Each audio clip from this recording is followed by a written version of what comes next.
aš norėčiau jums padovanoti tokį paprastą palinkėjimą, atrasti savo kalėdinį stebuklą. Mes visada įpratę laukti to stebuklo iš išorės.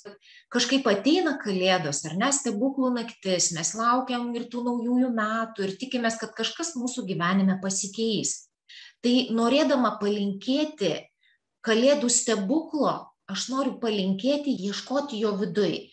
Jeigu jūs jau atėjote į tokius mokymus, vadinasi, jums yra svarbus jūsų organizmas, jums svarbus yra jūsų vidus, jūs norite jį pažinti, jūs norite išmokti susikalbėti su juo.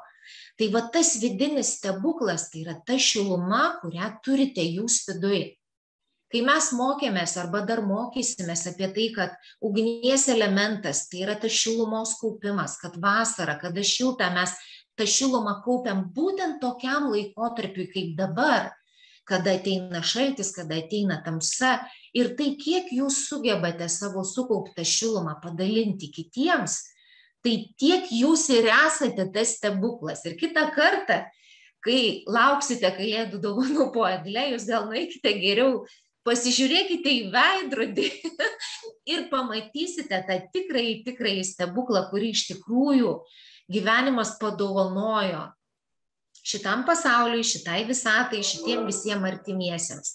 Gražių švenčių, labai ačiū, kad buvote su manim šiais metais. Tikiuosi, kad pasimatysime ir kitais.